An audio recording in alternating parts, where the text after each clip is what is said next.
ভালো লাগছে, বেশ ভালো লাগছে। মানে ইচ্ছে করছে এখন একটা রোমান্টিক গান গাই।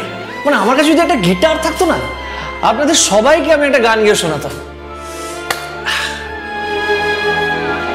কি হলো স্যার, ভাবছেন আমার মাথা খারাপ তাই তো? না না, আসলে এই গড়াদের থেকেও আমার আনন্দের কারণটা কি জানেন?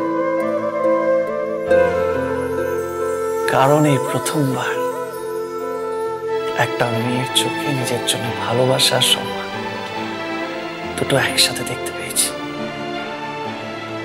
হ্যাঁ, এখন আমাদের মধ্যে একটু ভুল বোঝাবুঝি চলছে, মানে ওনার জন্যই আমি এখানে, কিন্তু চিন্তা করার কিছু নেই। ঠিক কয়েকদিন যেতে দিন, দেখবেন ওইখান থেকে ছুটে ছুটে আসবে আর এই তালাটা খুলে আমাকে জড়িয়ে ধরবে, আর জড়িয়ে ধরে বলবে যে ভিকি স্যার আমি বুঝতে পেরেছি যে আপনি কিছু করেননি, আমি আপনাকে ক্ষমা করলাম, আমাকে মেনে নেন। কি হলো স্যার, কি বুঝলেন? একটা জিনিস খুব ভালোভাবে বুঝলাম, মানুষ যখন প্রেমে পড়ে তখন খিদে ঘুম সব উবে যায়। আসলে প্রথমবার প্রেমে পড়েছি তো, মানে এই ফিলিংটা একটা অদ্ভুত অনুভূতি। মানে আমার এত ভালো লাগছে না, মানে আনন্দ ব্যথা দুটো একসাথে একটা বিটার সুইট ফিলিং, আমি ঠিক আপনাকে বলে বোঝাতে পারছি না। আর আরো ভালো কি লাগছে জানেন, যখন আমি বুঝতে পারছি যে আমি কষ্ট পাচ্ছি দেখে উনি আরো কষ্ট পাচ্ছে, মানে আমার তো মনে হচ্ছে ওনাকে জুড়ে।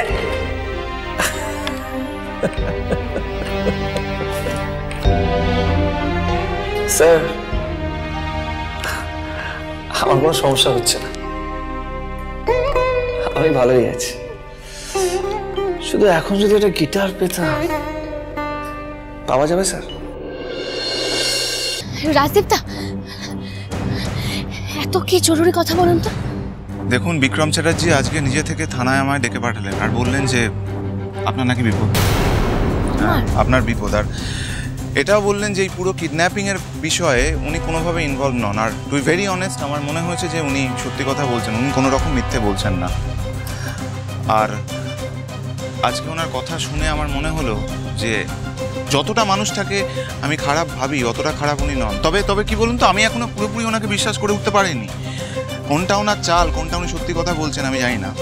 তবে এই কিডন্যাপিং এর ব্যাপারে উনি কিন্তু সত্যি বলছেন। এই কিডন্যাপিং এর বিষয়ে বিক্রম চ্যাটার্জি নির্দোষ।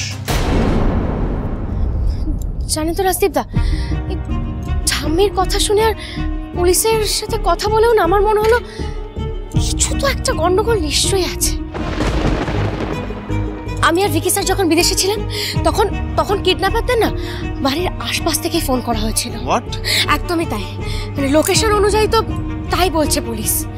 হতেই তো পারে কেউ হয়তো ভিকি স্যারকে ফাঁসানোর জন্য ইচ্ছে করে ভিকি স্যারের নাম দিয়ে ফোন করেছে, উনি হয়তো কিছুই জানেন না।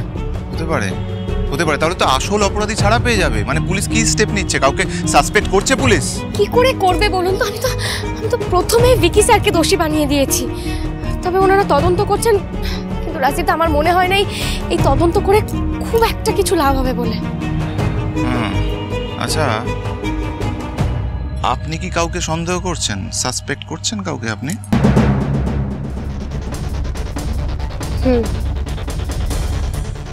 সুমন্ত চ্যাটার্জি। সুমন্ত চ্যাটার্জি। আপনি কি করতে চাইছেন বলুন এবার?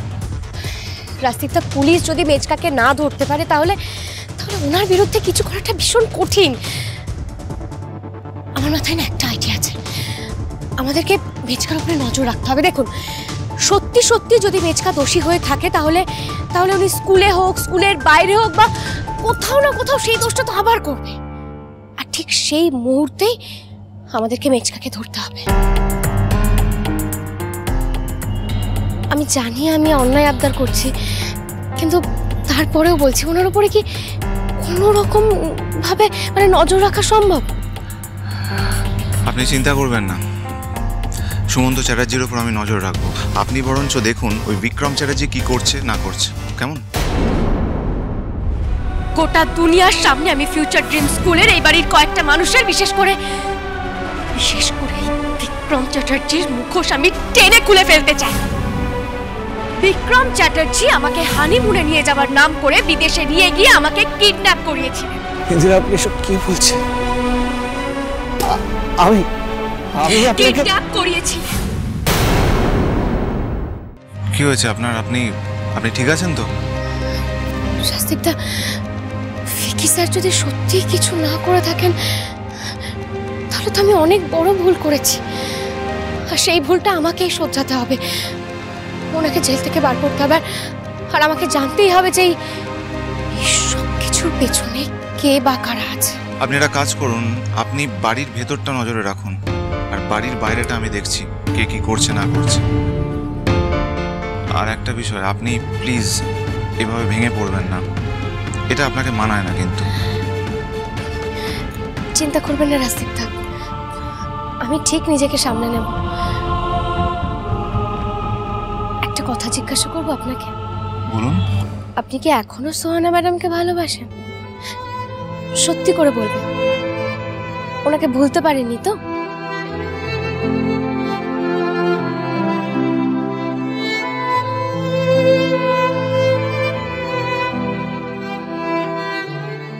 ভালোবাসি,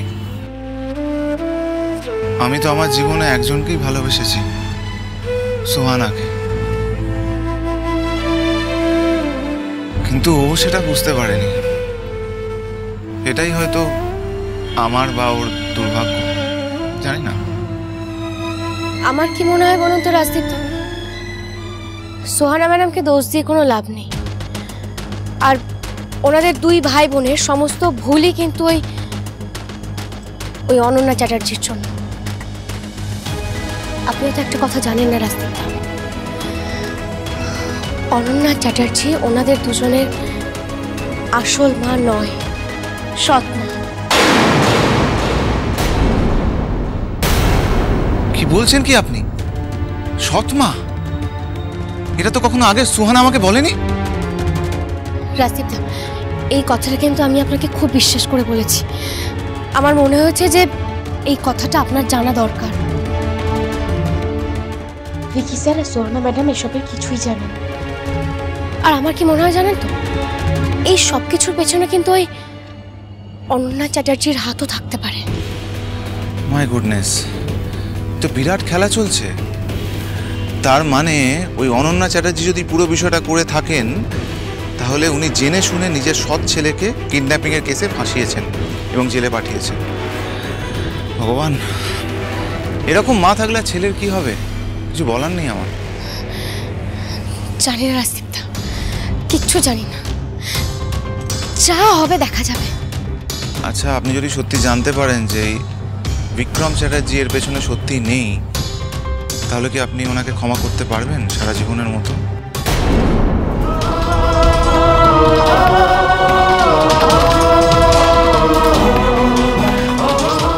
বিক্রম চ্যাটার্জি আগেও অনেক অন্যায় করেছেন রাজদীপ্তা, আর সেটার জন্য আমি আদৌ কোনোদিন ওনাকে সত্যি ক্ষমা করতে পারবো কিনা আমি জানি না। তবে তবে এই অপরাধটা যদি উনি সত্যি সত্যি না করে থাকেন, তাহলে ওনাকে জেলে আটকে রাখা যাবে না, অন্তত আমি রাখতে দেব না।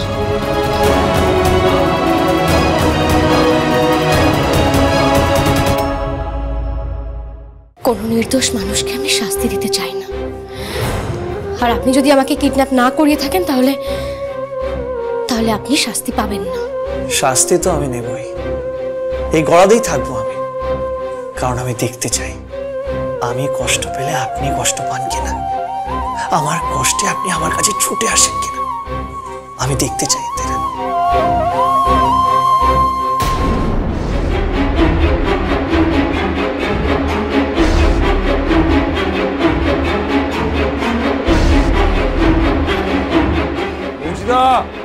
অনেক খাবারটা দিয়ে দাও।